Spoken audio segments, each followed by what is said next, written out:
My creepy neighbor pointed his telescope directly at my bedroom, and the police refused to take it seriously, so I took matters into my own hands. A few months ago, a man moved in across the street from me, and on his very first day, I noticed he had set up a telescope outside his window and aimed it directly at my bedroom. My first encounter with him came a few days later. He knocked on my door to introduce himself, and one of the first things he told me was, I was worth going to jail for. My blood ran cold, and the entire interaction was unpleasant. I closed the door on him, but he persisted until I opened it again, warning him not to come inside. He stared at me blankly, then walked away with a smile and without a word. I went back inside immediately after and ran up to my bedroom, and was not at all surprised to see that his telescope was still pointed at my bedroom. I remember taking a super long shower to hopefully clear my mind, but I could not settle it. Every sound I heard reminded me of him, and so the next day, I went to the police. I thought surely they would listen to me and explain the situation and how concerned I was. Unfortunately, I was reminded that as a woman, sometimes you are not taken seriously, even in situations like these, as the officers listened but seemed uninterested in what I had to say. One asked me if I was sure that I wasn't imagining things, and the other said it's not illegal to own a telescope and to come back when I have actual proof.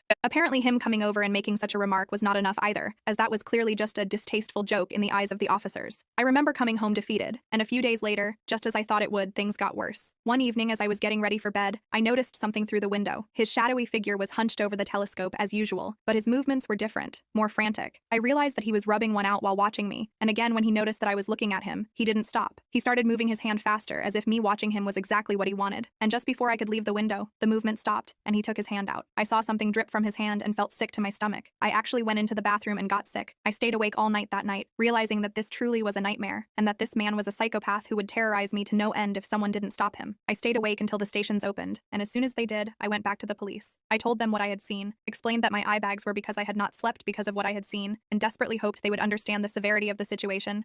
I said that I was scared that he'd eventually find his way into my home somehow. I even told them about my ex and how he was a stalker. I went into detail about how after our relationship he kept visiting me at my job, kept running into me, leaving notes for me at my door. I said this all in an attempt to get them to understand. However, once again, I was reminded what it's like to be a woman. They told me that if I was so worried about him, then I needed to move or get better curtains. Another officer said that they needed concrete evidence, and my word just wasn't enough. It was clear that I wouldn't get any help from them unless it was too late. I knew I had to do something myself if I wanted this stranger to leave me alone. Weeks passed, and the stranger from the window tried to get closer and closer to me. I knew the second the gifts started appearing on my doorstep that this had gone too far. They were small things at first. Flowers, chocolates, a book I had once mentioned in a conversation at the local cafe when I was grabbing coffee with my best friend. Then he started coming over and presenting these gifts to me in person. He would ask to hang out often, but I always told him I was busy. Things were getting extremely out of hand, and one evening he excitedly knocked on my door, holding a small box. He handed me the box to open. He seemed proud of himself. I found them together. They were in love, so I had to keep them together, forever. In the box were 2 frogs that he unalived himself and kept in a shoebox decorated in white. He called them Chris and Curtis. My stomach churned, and I forced a smile. I felt my insides boiling, however, and the taste of sick started creeping up on me. I have to go, I said, closing the door before running to the bathroom to get sick. He was a psychopath, a monster. Throughout this whole time, the telescope stayed there too, and I caught him looking at it on way more than one occasion. When he showed up at my door one evening with a stuffed animal and a creepy smile yet again, I knew I had to take matters into my own hands. If the justice system wasn't going to help me, I would have to help myself. It took a lot of courage for me to do this, but the best thing I ever thought of was to play along. I had deducted that if I was going to be friends with him, he wouldn't hurt me. He was way too infatuated with me to ever do that, even if I was just friends with him. And so that's what I did. I kept him at a distance but pretended to befriend him. I invited him over for coffee. I knew that my brother would be in town that weekend and had his number on speed dial. When he walked in, he tried to hug me, but I shook his hand and led him to the kitchen counter. We talked while we drank coffee. He told me that I had the most beautiful bedroom and that I looked even better so close up. We only sat in the living room when he came over, so I knew then that he was referring to the times he'd watch me through the telescope. I felt a shiver run down my spine and forced a polite, "Thank you." It was getting late, and I told my brother to call me at exactly 6 p.m. to have an excuse to kick the stalker guy out of my house. It was 10 minutes before 6 when I realized I didn't know his name. He told me it was Joseph, and before I could give him a fake name, he said, "I enjoyed my time here with you, Mia," and tried again to hug me. I shook his hand once again and sent him off. Hearing him say my name was sickening. I felt violated. This nightmare was becoming a lot to handle, and after that encounter with him, I kept thinking if this was really such a good idea. However, I was still determined to stand for myself, and so I kept going along with it. The next week, he invited me to his apartment to watch a movie. He asked if I had watched Silence of the Lambs before, and I told him no, and we agreed to watch it. The movie choice felt odd as a first pick, but I went with it. I noticed multiple times throughout the movie he would look at me, hoping that I'd look back, but I recognized that look. It was the dead fish stare that men give you before they tried to kiss you. I never returned the glance. Each time he invited me over, we'd watch a movie and order food, but over time I noticed something. He never let me into his room. He always kept that door firmly shut.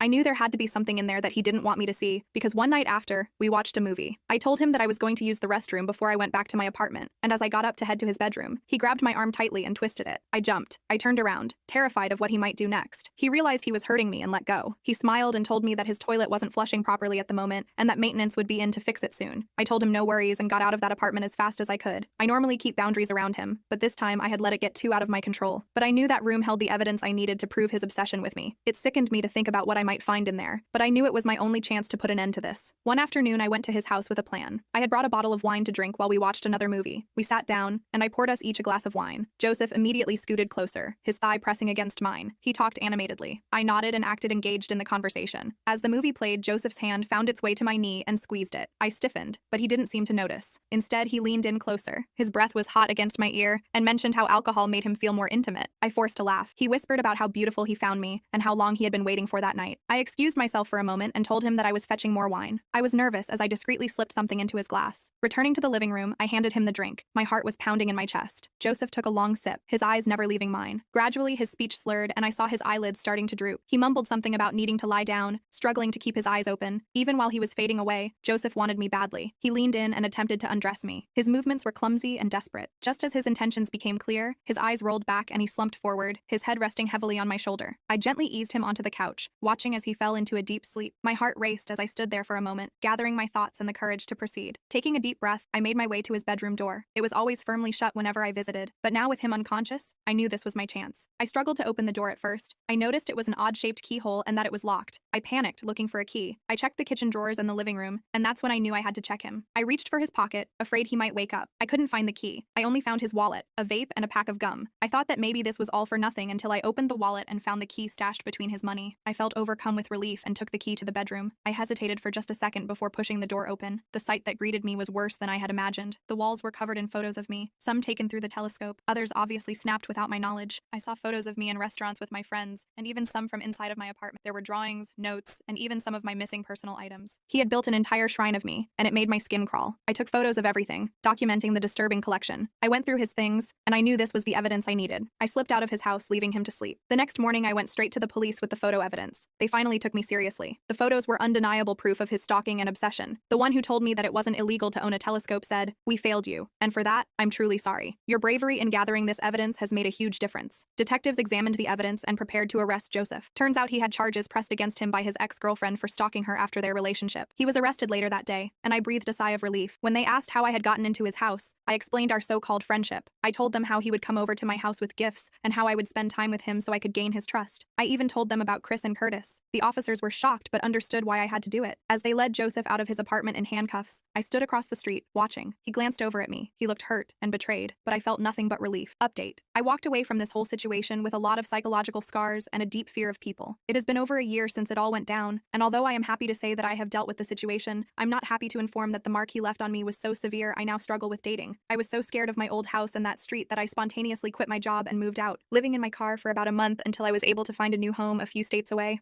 I also found a job in a field that I like, so that's something I guess. But in general, life is pretty bleak right now. There are still nights where I dream of him, and every time someone rings my doorbell, I still have the fear of it being him. However, I do know that is not the case, as he was sentenced to 7 years in a state prison, followed by a mandatory psychological treatment. At least I can take solace in that.